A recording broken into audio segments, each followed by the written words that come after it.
close your eyes for just a moment. Think back to the last time you waited for a text that never came, the last time you checked someone's social media just to feel something, the last time you cried not because someone hurt you but because you were exhausted from trying so hard to be chosen. That version of you gave everything, poured out love like it was endless, chased connection like your happiness depended on it, and then one day something shifted, not in a dramatic movie scene kind of way. It was quieter than that, more like a sunrise than an explosion, a still silent moment where your soul whispered, "Enough, not because I don't deserve love, but because I deserve better than this." Pause, let them breathe. Today, we are going to talk about that moment, that sacred turning point where maybe you stopped chasing love, and in doing so discovered something that no relationship had ever given them, themselves.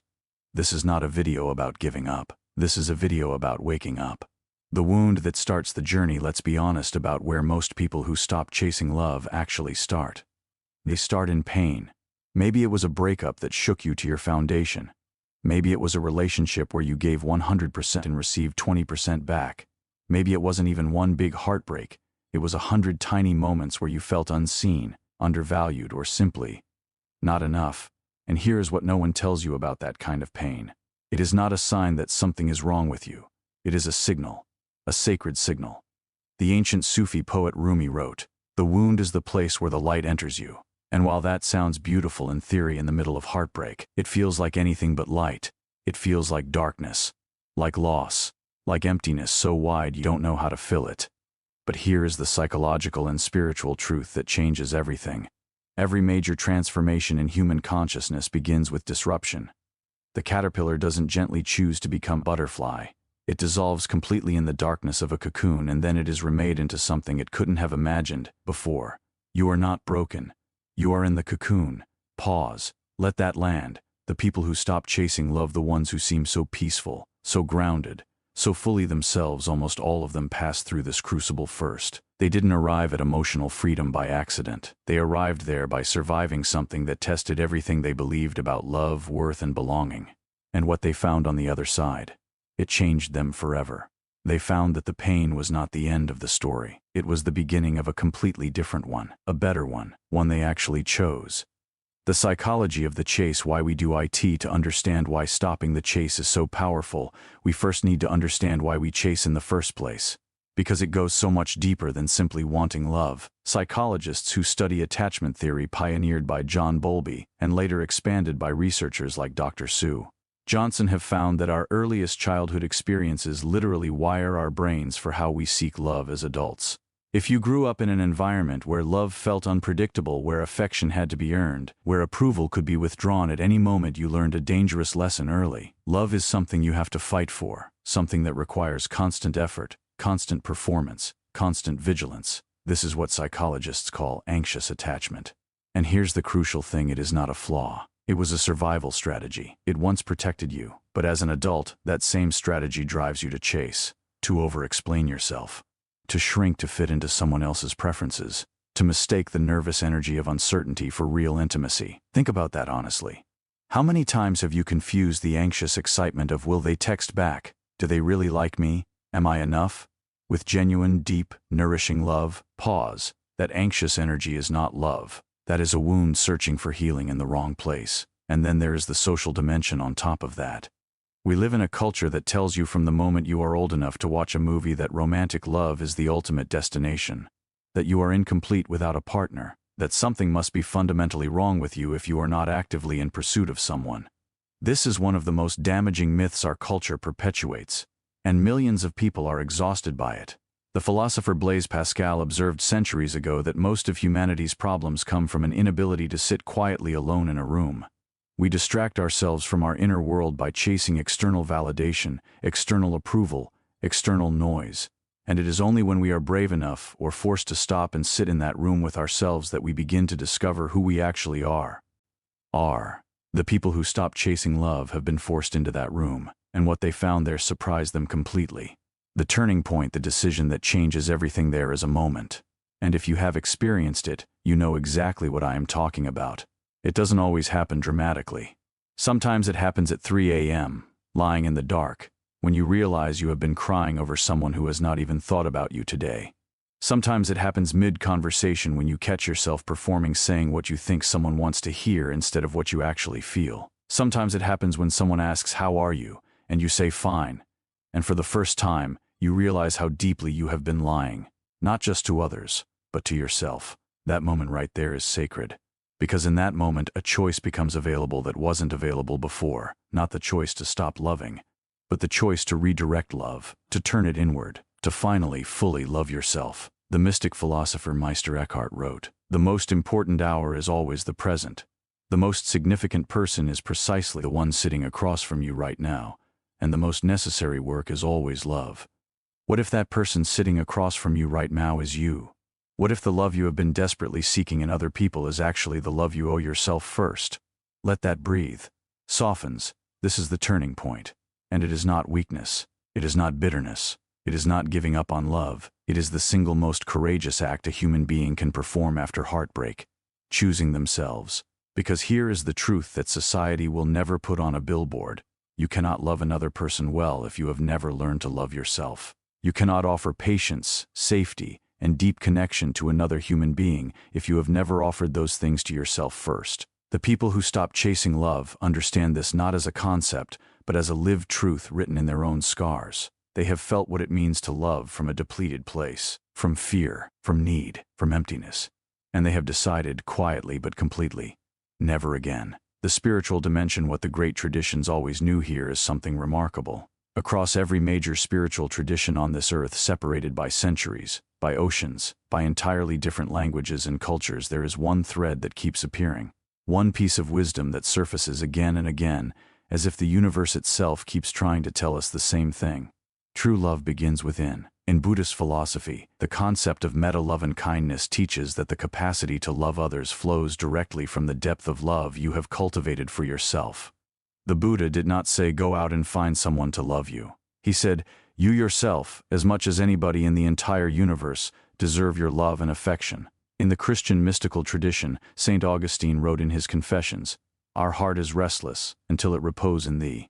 At its core, this is the recognition that no external person, no relationship, no achievement can fill the interior void. That restlessness only ends when we turn inward and find what has been there all along. In the Sufi tradition, Rumi, perhaps the most quoted poet in history for good reason, spent his entire life's work exploring one theme: the longing of the soul not for a human beloved, but for reunion with the divine source of love itself. He wrote, "Out beyond ideas of wrongdoing and right-doing, there is a field. I'll meet you there. That field, that open space beyond ego, beyond needing to be chosen, beyond the chase, that is where real love becomes possible." And in the Hindu tradition, the concept of Atman teaches that within each person exists a spark of the divine, that the love you are searching for in another person is actually the recognition of your own divine nature reflecting back at you through their eyes. Every tradition, every continent, every century, the same answer: go within. Swells. People who stop chasing love are not spiritually bankrupt. They are spiritually awakening. They have consciously or not begun the most ancient and sacred of human journeys, the journey inward. And on that journey, something extraordinary happens. As they stop searching for love outside, they begin to discover a reservoir of love inside themselves that they never knew existed. They discover that they were never incomplete. They never were. They were simply looking for the light in the wrong direction. Who these people really are. Now let's talk about who these people actually are, because there are so many misunderstandings.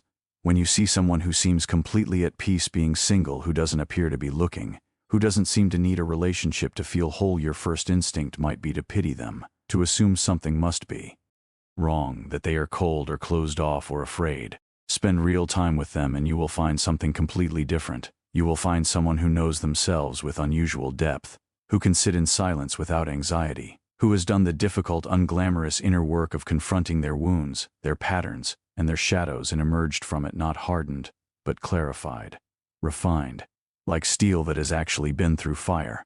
These people are often the most deeply empathetic you will ever meet, because they have sat with their own pain long enough to truly understand it. They can sit with yours without flinching or running. They have remarkable boundaries, not because they are cold, but because they have learned at great personal cost what happens when boundaries are absent, and they are simply not willing to pay that price again.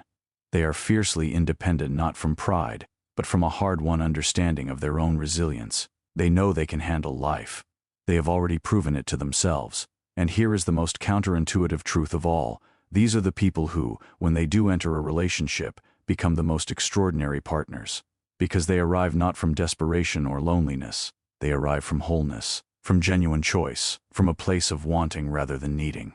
And that kind of love that flows from fullness rather than fear is the rarest, most beautiful kind there is. The transformation, what happens on the other side. So what actually happens when someone makes this shift? What does life look like on the other side of the chase? First comes relief, an almost physical exhale. The constant low-grade anxiety of wondering, am I enough? Will they stay? Do they really love me?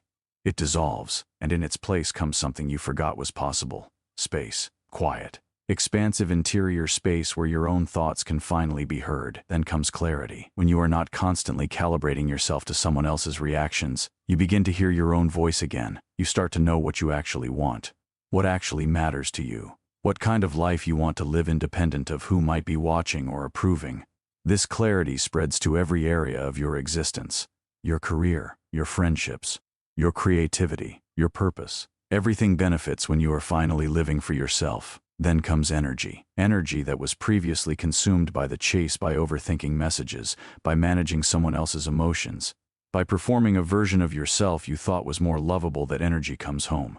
And people pour it into extraordinary things. They write books. They launch businesses. They travel alone and discover they love their own company. They heal generational trauma.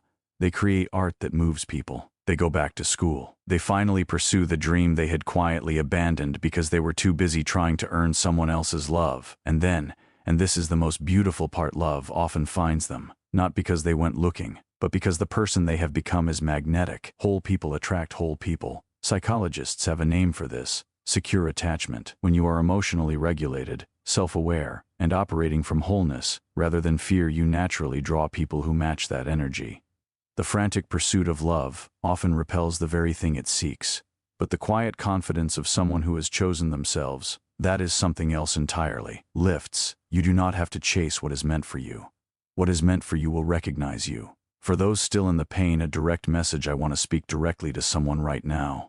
You are not over it yet. The wound is still fresh. Maybe you are still checking their profile.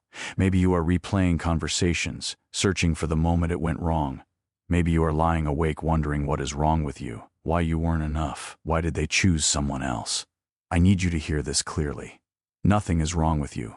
Heartbreak is not evidence of your inadequacy. It is evidence of your humanity, of your courage, because it takes extraordinary courage to love, to open yourself completely, to choose vulnerability in a world that treats vulnerability as weakness.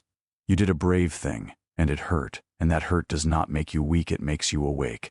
The philosopher Khalil Gibran wrote in The Prophet, "Your pain is the breaking of the shell that encloses your understanding." The pain is not destroying you, it is expanding you, cracking you open to make room for a version of yourself you cannot yet imagine.